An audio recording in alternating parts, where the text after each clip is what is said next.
Baik, bismillahirrahmanirrahim. Assalamualaikum warahmatullahi wabarakatuh. Selamat siang, Waalaikumsalam. Mas dan rekan saya. Kami dari kelompok 1, kelas 2 EC2 akan mempresentasikan berupa tampilan atau mock up ya dari yang sudah ditugaskan sebelumnya oleh Mas Gun-Gun. Nah, sebelum itu izin memperkenalkan diri. Nama saya Rifki Febian Aldiansyah dengan NIM 2244430042. Saya di sini sebagai moderator yang akan memimpin jalannya presentasi saat ini. Bisa dilanjutkan? Perkenalkan, nama saya Asfiah Mundal Azmi, NIM 22443027. Boleh dilanjut? Perkenalkan, nama saya Jovan Sisa Alexander Nainggolan, NIM 22444339. Lanjut. Oke, perkenalkan nama saya Kendiana Fauzi Gunawan, NIM 22443041. Baik. Nah, di slide selanjutnya yaitu ada agenda ataupun outline yang akan dibahas oleh kelompok kami saat presentasi kali ini. Yaitu yang pertama ada latar belakang, selanjutnya ada jurnal pendukung, solusi, tampilan singkat aplikasi, demo, dan yang terakhir ada kesimpulan. Baik, bisa dilanjut di slide selanjutnya, yaitu ada latar belakang yang akan dibawakan oleh rekan saya, yaitu Randy. Dipersilakan, Randy. Baik, terima kasih moderator atas kesempatan berbicaranya.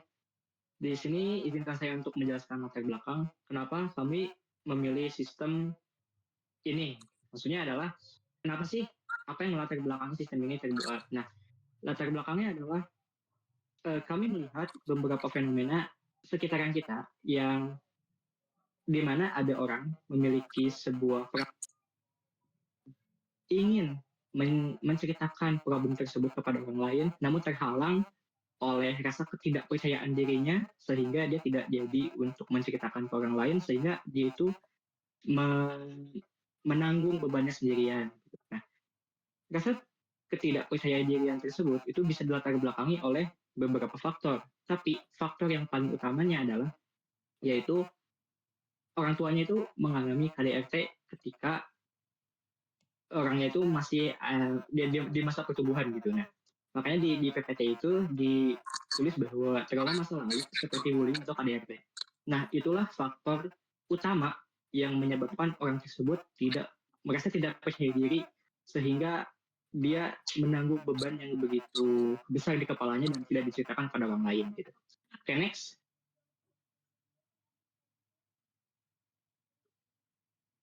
Nah, dari jurnal pendukung sendiri, jadi latar belakang kami itu tidak semerta-merta hanya sekedar latar belakang.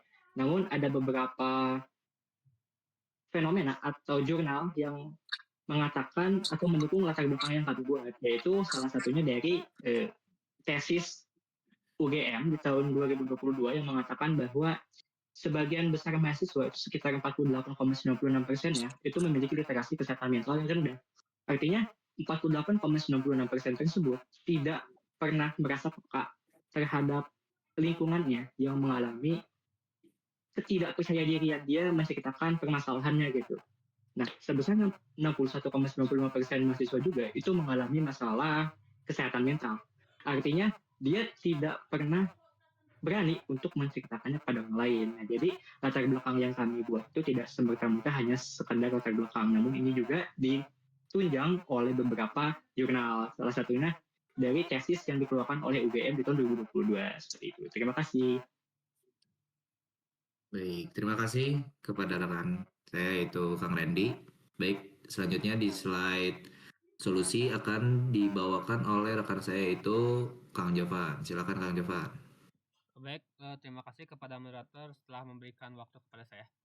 Jadi di sini saya akan menjelaskan solusi dari solusi apa yang kita berikan dari apa latar belakang yang kita lihat. Nah, jadi solusi yang pertama itu yaitu menyediakan platform digital untuk mencurahkan isi perasaan secara privat. Nah, jadi kan tadi secara latar belakangnya itu banyak orang nggak punya tempat atau orang buat mencurahkan perasaannya. Nah, kita tuh bisa nyediain mockup ini untuk mencurahkan perasaannya secara private tanpa harus ada orang lain ataupun lawan bicara gitu. Lalu tidak memerlukan alat tulis, bisa diakses kapan aja dan di mana aja. Nah, itu kita juga mengedepankan efektivitas di mana kita tuh gak perlu alat tulis, gak butuh media buku gitu. Kita tuh bisa journaling di mana aja. Kita tinggal pakai HP aja, kita ketik, udah beres. Lalu membantu pengguna merasa dipahami bahkan oleh teknologi. Nah, kan tadi juga sebalik lagi ke latar belakang. Orang yang kita saranin pakai ini tuh kebanyakan tidak bisa dipahami oleh orang lain gitu. Makanya kita tuh memunculkan mockup ini tuh biar bahkan setidaknya bisa gitu dipahami oleh teknologi, yaitu AI. Lalu membantu pengguna mengurai pikiran dan emosi melalui tulisan secara digital. Nah, tadi itu kan dari jurnal juga bisa diketahui ya bahwa kita tuh secara menulis itu tuh bisa mengurangi stres yang telah stres di otak kita gitu. Jadi tuh bisa mengurangi stres yang kita alami lah. Lalu next dilengkapi dengan dukungan AI yang memberi respon empatik. Nah, itu tuh sebenarnya sama aja dari latar belakangnya itu kebanyakan karena nggak ada tempat atau lawan bicara, makanya kita bisa gunain AI. Nah, buat sebagai lawan bicaranya gitu. Lalu solusi selanjutnya yang terakhir, mendorong pertumbuhan kepercayaan diri dalam menulis dan berekspresi. Nah, kebanyakan dari orang-orang yang ini tuh kebanyakan jadi introvert kan. Nah, kita tuh bisa ngembangin aplikasi ini tuh buat mereka. Biar apa? Biar kepercayaan diri mereka tuh bisa meningkat. Jadi nggak introvert lagi, nggak tertutup lagi. Dan mereka tuh bakal bisa tahu caranya berekspresi itu gimana gitu. Nggak dipendam sendiri lagi. Mungkin untuk solusi sekian dan terima kasih. Baik, terima kasih kepada Kang Jovan. Oke, di slide selanjutnya yang akan dibawakan oleh saya sendiri gitu. Yang akan menjelaskan dari tampilan singkat aplikasi yang dari kelompok kami rancang gitu dari awal ya. Sekaligus juga menjelaskan konsep dari warna yang sudah digunakan. Nah, pertama bisa dilihat di bagian kiri, yaitu terdapat penjelasan tentang warna primer. Nah, di sini tuh kami menggunakan 3 warna primer. Yang pertama itu ada putih lembut, yaitu untuk kesan bersih dan minimalis. Nah, dengan kode F8F8FF. Nah, warna ini juga digunakan untuk memberikan kesan bersih, terus terang, dan menenangkan bagi si user itu yang akan menggunakan aplikasi ini. Dan yang kedua, ada warna oranye pastel dengan kode F39D24 gitu. Nah, warna ini tuh dipakai untuk memberikan aksen yang lebih hidup dan menarik perhatian gitu. Terutama pada elemen penting seperti button atau penanda lainnya. Nah, yang ketiga itu ada hijau kebiruan gitu ya. Dengan kodenya itu ada 92C5BC gitu. Nah, warna ini tuh memberikan nuansa stabil dan profesional sehingga tampilan aplikasi tetap terlihat modern gitu. Dan selanjutnya juga bisa dilihat di bagian sebelah kanan, yaitu ada warna sekunder. Yang di sini kelompok kami ada menggunakan 2 warna ya, gitu. Dari sini tuh ada kode warnanya itu yang biru lembut, yaitu adalah B7E DE3, dan oranye pastel yang lebih lembutnya itu dengan kode F9CD46 gitu. Nah, dari fungsi warna sekunder ini itu yaitu untuk menjaga keseimbangan visual agar tampilan aplikasi itu tidak terlalu mencolok tetapi tetap menarik dilihat gitu. Jadi dari warna primer dan sekundernya itu menyatu dengan baik gitu.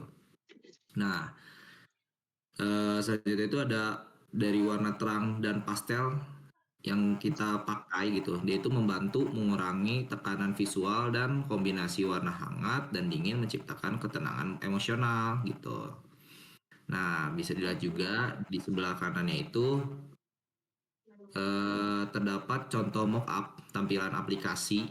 Pada bagian ini tuh dapat dilihat beberapa rancangan halaman dimulai dari tampilan menu, terus ilustrasi dan button-button interaksi lainnya gitu, hingga tampilan grafik.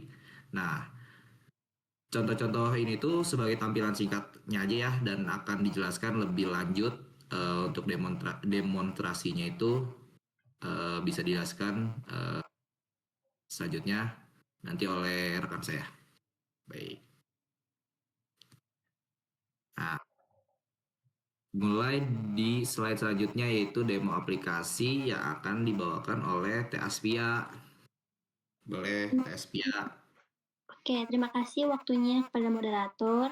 Pada kesempatan ini, saya akan mendemonstrasikan tampilan mockup dari aplikasi Neuronote.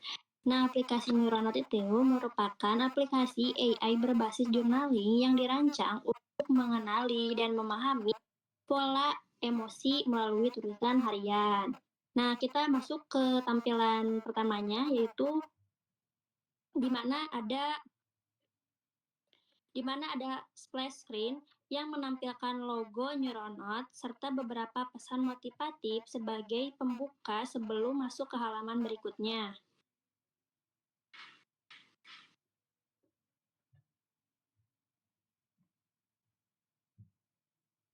Nah, setelah itu masuk ke halaman welcome yang dimana terdapat dua tombol, yaitu tombol registrasi dan juga tombol masuk. Nah, boleh disimulasikan untuk registrasinya? Nah, untuk registrasi ini sendiri bisa mengisi nama, email, dan juga password, serta ada opsi lain yang disediakan oleh aplikasi Neuronote ini, yaitu melalui Google, GitHub, maupun Twitter.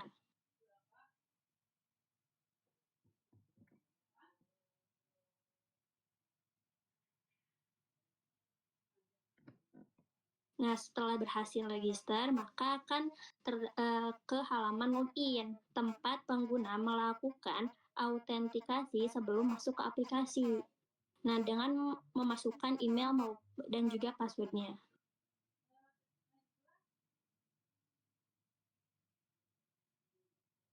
Nah, setelah berhasil, pengguna itu akan langsung melihat ke halaman home, di mana di halaman tersebut itu terdapat ringkasan mood, statistik mingguan, dan juga daftar entitas terbaru.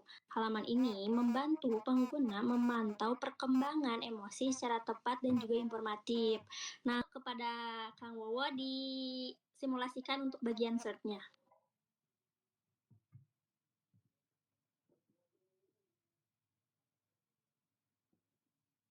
Nah, setelah itu kita pindah ke halaman selanjutnya yaitu statistik.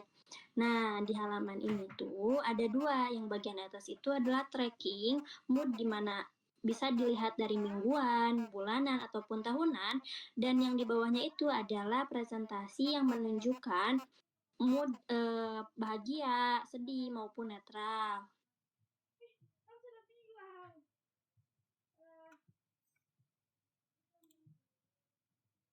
Nah, grafik ini tuh bisa membantu pengguna melihat pola emosionalnya dari waktu ke waktu. Nah, untuk halaman terakhir yaitu halaman profil.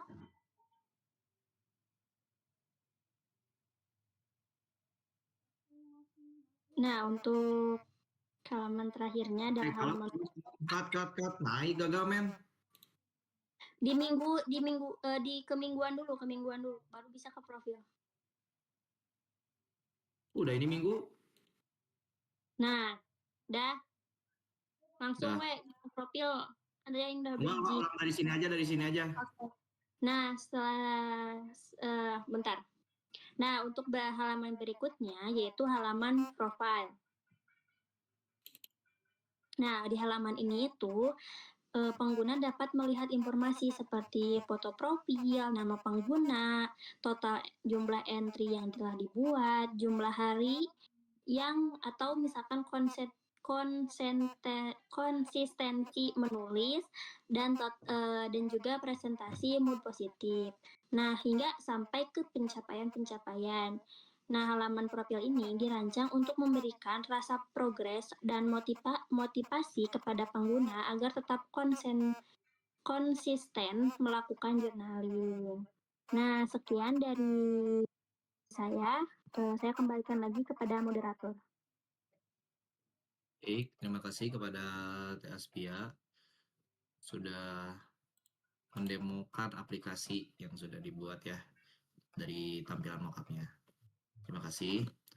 Baik, di slide selanjutnya yaitu ada kesimpulan yang akan dibawakan oleh rekan saya juga yaitu Kang Jovan. Dipersilakan Kang Jovan. Baik, terima kasih moderator. Jadi selanjutnya itu kesimpulan apa yang kita kerjakan pada proyek kali ini.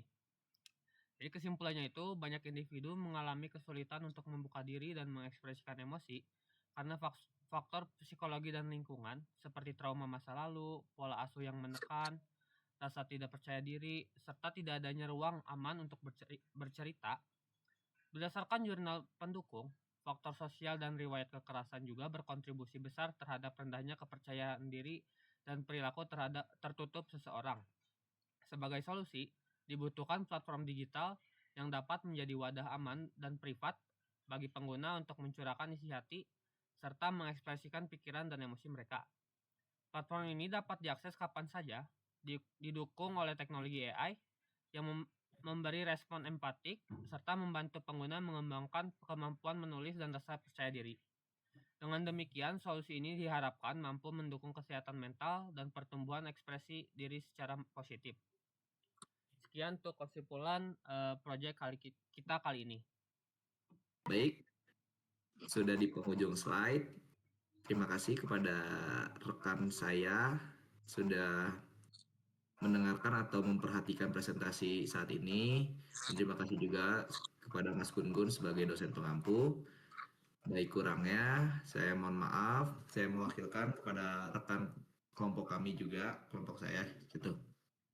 Mohon maaf apabila ada kesalahan kata maupun dari penjelasan presentasi kali ini. Assalamualaikum warahmatullahi wabarakatuh.